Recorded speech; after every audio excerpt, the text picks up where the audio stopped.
Hey everyone, welcome to the Beyond the Excellence podcast, where we discuss mindset and leadership within the world of sports. This podcast is hosted by myself, Dr. Cassidy, a mental performance coach and founder of CP Mindset, and Chris DiPiero, who has spent the past 30 plus years in the game of hockey from the NHL on down, including where he coached me back in my junior days. And now we get to work together in the mental performance and leadership space. Now, today we've got a short episode and we're going to dive pretty much straight into it. And I did this episode without Chris and doing this intro without him because it was a unique one where it's one of my clients, David Gucciardi, and he was really generous and fortunate enough to share some of his experiences and a really important part about staying connected to the love of the game and the intrinsic drivers. We talked about all kinds of things from being mindset first and learning to really stay fundamentally focused on who does he want to be as he navigated some, tough times through junior hockey, and the mental skills were so important for managing his emotions. And then the other thing that I really dialed into was, why you got to love what you do and why that's so important, and just being important and staying grateful for the game and playing. And there's lots of other good takeaways, as well as the idea of focusing on their capabilities over performance. And so it's a short episode. I encourage coaches, athletes, parents. It's a really good listen. Lots of practical things from an actual athlete that's using and doing the work. And we also want to encourage and remind people my book, Mindset First, will be coming out roughly around the end of November. More details of that to come. So be ready. We're excited to launch that. And David's actually, there's some quotes from this episode even itself is in the book. So look forward to sharing that. If you have any questions, of course, make sure to reach out. Also like, comment, share, and enjoy this episode as we continue to go beyond the X's and O's.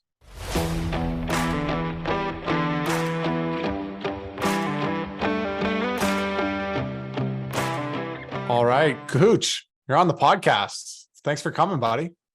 Yeah, thanks for having me. I want to, we'll get to the point here, and you've got lots of good insights. It's been fun to work with you and see your growth in your mindset, and then go see you get after it on the ice, and the growth in your current career. What for the listeners, a good simple starting point, why is the mental game important for you? What's been your journey? Starting from going through junior hockey, climbing the ranks, and now and then getting drafted and playing in Michigan. What's your summary of your journey and your mindset in your point of view? Yeah, no, I think I started playing in the USHL at 16 years old. So I was pretty young, and I had, I would describe it as a weak mental game. I think I saw myself, like, what I could do. I saw a lot of potential in myself, but it never seemed to, always pan out, and something always went wrong, or, I just was kind of surviving at the junior level, I would say. And, and I really wanted to get a step on my opponents. Right. So I discovered you, and we started talking a lot about, ways to improve the mental game. And it really helped me, like, through junior hockey. I played 2 years, for 4 different teams. There's some issues and stuff, like, I got traded, like, as I should have. Right. So it's, and those are things I've learned. You can't do stupid things, and you got to be, you got to be a great teammate. You got to be able to take orders from coaches and that kind of thing. So, I mean, just learning how to, just kind of be in control. I would say I kind of just had no control over my emotions. Right.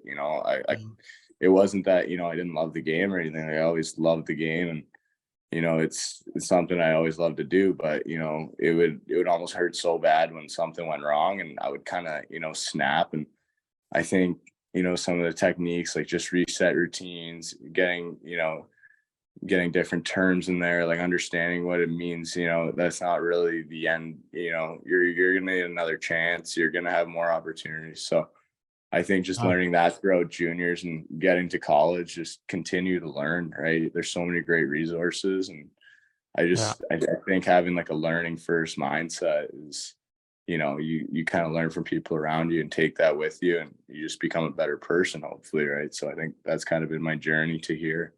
Yeah, no, I love that. And I know, you've been, kind of really kind of started to embrace it. And the emotional regulation piece is a common one where it's like, you care so much that then it actually like starts to, and you don't manage the emotion and the drive within that. And then it can eat you up, and you get the frustration, the anger, the outburst or whatever it is. And definitely something I experienced as a player. So the reset routines often can be very helpful for that, getting the perspective, starting to focus on, okay, well, who do I want to be anyways? And not get so consumed with like the short-term race.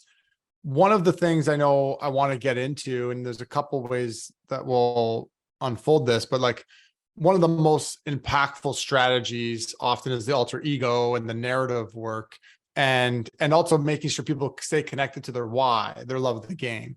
And you're like, in the book that's coming out, I was telling you before, like, wanted to use your example. You've got a sick alter ego name and narrative that really keeps you connected to the love of the game. Do you want to maybe, and I remember the story well, but I want to hear it from your point of view, and then I'll kind of color it in and dig a little deeper, but how that kind of came about, and what the name is, and how you use that to stay connected and free and play your game out there. Yeah, I was looking to find that consistent feeling of, I want to feel really good out there. Like, how do I get there all the time? Right. And for me, it was that, creating that alter ego kind of thing, where mine was, it was ODR Gucc, right? So it was my favorite thing to do as a kid. Still one of my favorite things, just jump out on the outdoor rink, feel the puck, shoot, and you're feeling great. You're flying. Like, it's the best feeling in the world if you've ever been out. Like, I think any hockey player kind of gets that, and just to be able to get into that mode during a real game when tensions are high. So I think just thinking back to being on the outdoor rink, no matter kind of what the scenario is, you're down 5-0, you're -4, like whatever it is, like I feel like I'm always able to get back to like level, because I can think back to, the ODR Gucc, just, free flowing, having fun, that kind of thing. So yeah, I think it's been massive for me, and I'm really happy. I discovered that, and it's been a massive part of my growth as a hockey player and a person. So yeah, and what I loved about it too, I think it was right after the Christmas break. I think it was in your first year at Michigan State, and you're like, Cass, I was at the outdoor rink. I felt so good out there. Like, how can I do that all the time? And I was like, it's like, what if we went like, and then we were working on it, I think your narrative and alter ego at the time. I was like, why don't we just go ODR Gucc? I was like, and you're like, yeah, damn. And then I think you like scored some sick highlight goal that weekend too. Like, and it definitely clicked for you. So, which is always what we're like striving, like the identity and narrative work should click, and it evokes a feeling. It's not the words that really matter, it's the feeling. And which also talks about the origin story, which is the why versus goals and intent. And I thought you just did a good job of highlighting, like, whether we're down 4, we're up, or it's a game, like my why is the same. It's to play the game, be out on the ice, and the experience, just like when I'm on the outdoor rink.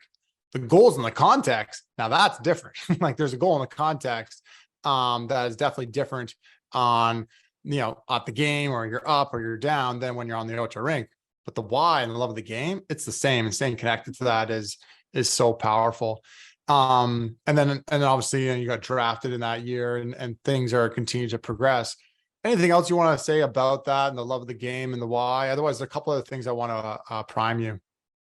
yeah, no, I mean, I think it's just very important, whatever you're doing, you got to love what you're doing. And I'm happy I'm playing hockey, because it's what I love to do. And then I think you can get, there's times that you can get blinded by playing junior hockey. You're 10, 12 hours from home. You're not even thinking about hockey. You're just thinking about, oh, I got this tough practice kind of thing. But, when you really zoom out and look at it, you just got to be grateful, and just, you're like, wow, I'm lucky enough to be playing hockey at 2 p.m. on a Thursday, when everyone else is kind of grinding, doing work, So it's something I'm very grateful for. And yeah, just try and think about that a lot. Yeah, like that perspective is so key. And we felt like stay connected to your why, and it's more of a feeling than a story, or more of a feeling than even words. And so I think you've done a great job of that. Couple maybe other interesting things to prime is also even just and you alluded to it, I think, at the beginning, balancing that, like, listen to your coach, playing with structure, like climbing as a D-man, an offensive D-man, and the importance of the detail to your game. I think I was doing it with another junior or pro D the other day, just like the importance of, being a strong defensive player and being reliable defensively, yet then still being free and loving the game and still, allowing yourself to be free and creative offensively. Like that's sometimes a little balancing act. How have you managed that? I know you've certainly progressed in your defensive and detail part of the game. Maybe just speak to that, because I think that's an interesting dichotomy.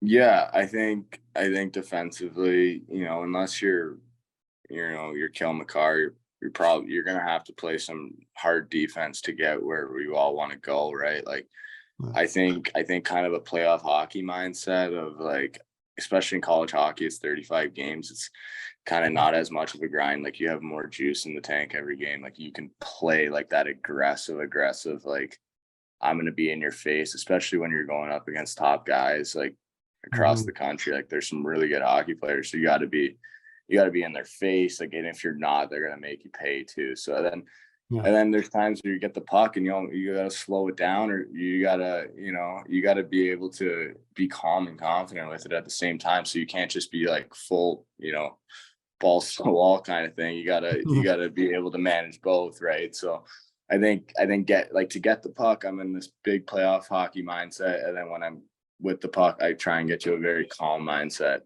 in the sense of trying to make something happen. Yeah, and that's that shifting of gears to the game and the different narratives. So I think that's great, and obviously good job on you to embrace the coaches and get the feedback, like you said at the beginning.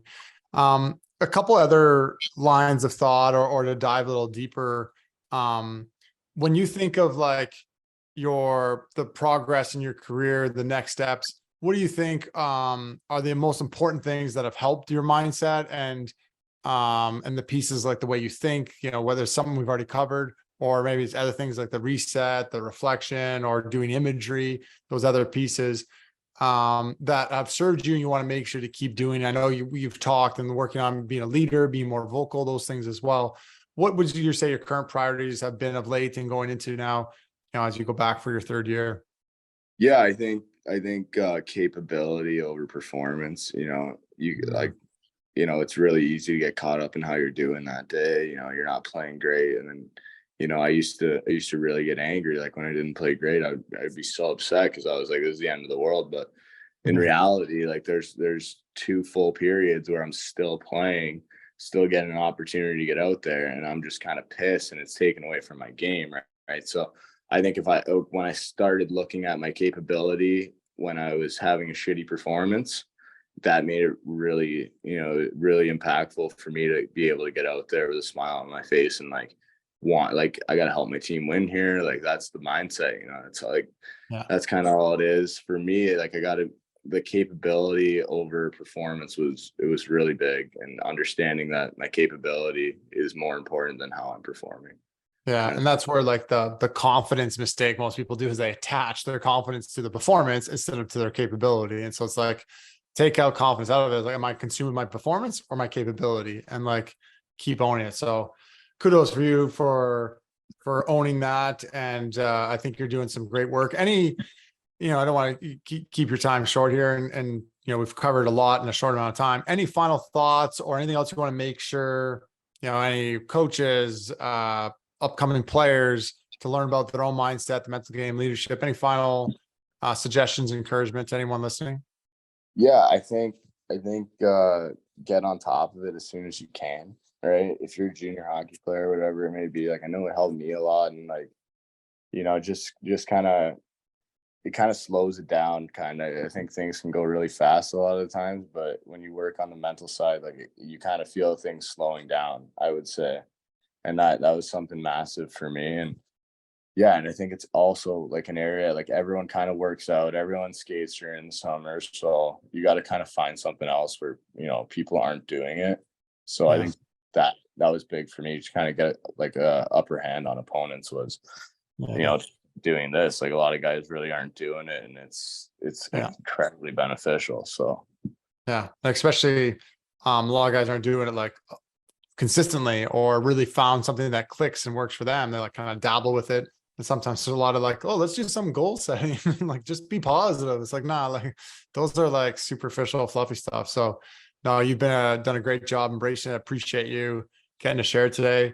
I definitely think I like to think, when you think and it slows it down, the more you think before, it helps you think less during. You can just be present in the moment. So keep it going, man. Obviously we'll be touching base throughout the year. Thanks for joining, buddy. Yeah, thanks for having me. Appreciate it.